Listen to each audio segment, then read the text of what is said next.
Bonjour chers amis, je vais vous présenter aujourd'hui une nouvelle émission que je viens de concevoir, une série d'émissions destinées à la télévision, notamment à ATV Télévision, avant peut-être plusieurs autres web TV, voire des télévisions mainstream. C'est Classé Confidentiel. Classé Confidentiel est une émission tout à fait particulière car elle va vous révéler des lieux insolites, des endroits oubliés ou cachés parfois, en France et même un peu partout dans le monde. C'est aussi une émission qui va vous permettre de faire le tri entre les différentes informations qui vous viennent de tous les côtés et bien sûr la vérité historique.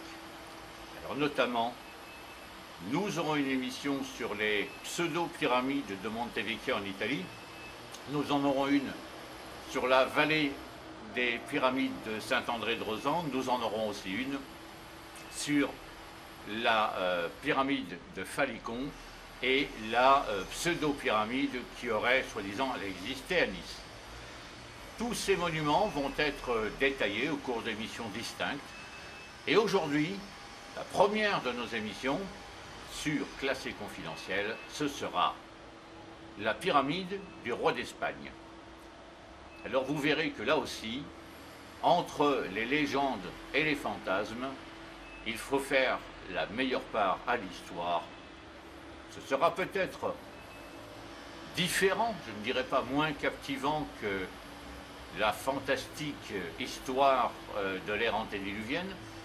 Ce sera peut-être plus concret aussi, mais ça permettra pour vous, public, de pouvoir distinguer enfin ce qui est dit de ce qui est. Allez, je vous laisse là-dessus. C'est notre première émission et j'espère que vous suivrez les prochaines. À bientôt.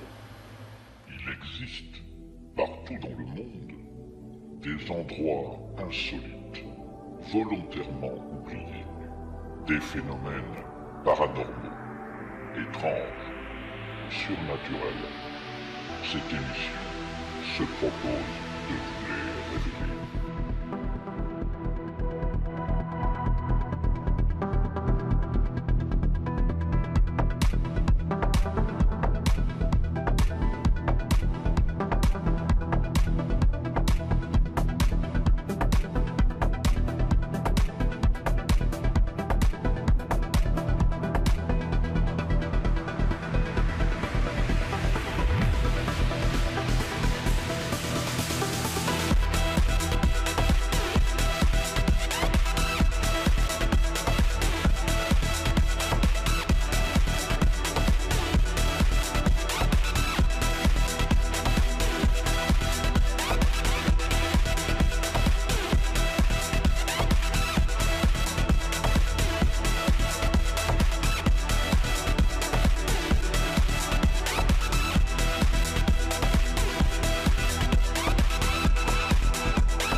Cette pyramide de 6 mètres de haut, en maçonnerie de pierre, fut bâtie autour de 1809 par Dominique Bastide, riche négociant marseillais, propriétaire du futur château du roi d'Espagne, qui prenait place non loin, une demeure construite en 1804 et détruite à la fin des années 50.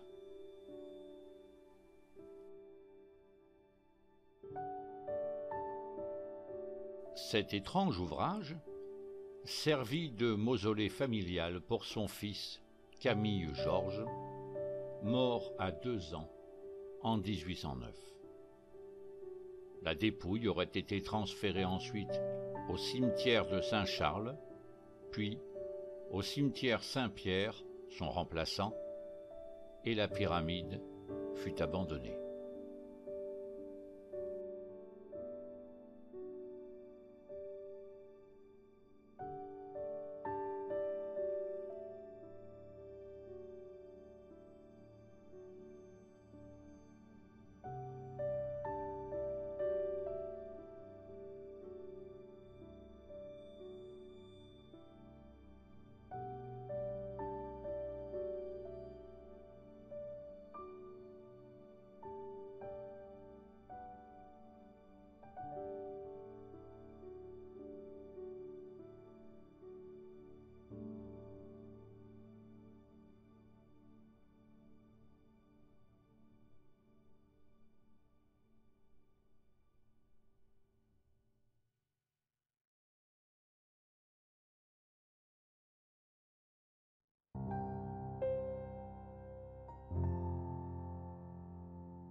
Elle reste le seul et dernier vestige de la propriété initiale, constituée d'un château et d'un parc, resté célèbre pour avoir accueilli à la demande de Napoléon Charles IV, roi d'Espagne, du 14 décembre 1788 au 19 mars 1808.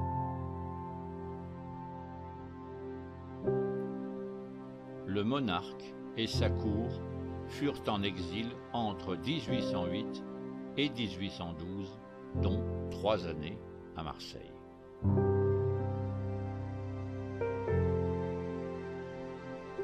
Le superbe domaine de 170 hectares est alors racheté en 1811 par celui qui le louait déjà depuis le départ de la famille Bastide endeuillée.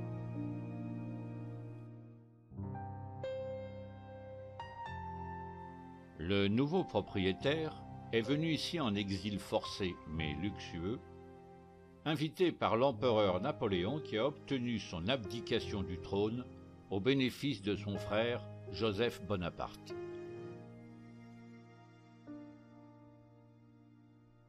Le monarque espagnol passera ici 3 années, élevant considérablement le standing du château et de la propriété, entre boudoir, salle de billard, galerie des glaces à l'intérieur et bassin à cascade, temple à colonnade, orangerie ceinturée de statues de Jupiter ou encore du dieu Pan à l'extérieur.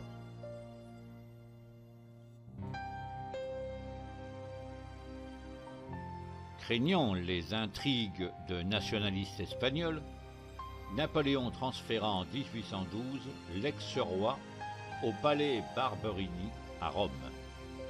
À partir de la mort de Sa Majesté en 1819, le château passera des mains de son héritier à celles de très nombreux propriétaires avant de se transformer en camp pour soldats hindous en 1418, puis de disparaître définitivement vers 1946 pour finalement accueillir sur son vaste domaine, à partir de 1958, les 10 iconiques tours marseillaises du roi d'Espagne. Un nom de quartier et une pyramide, dernier vestige de cette saga historique.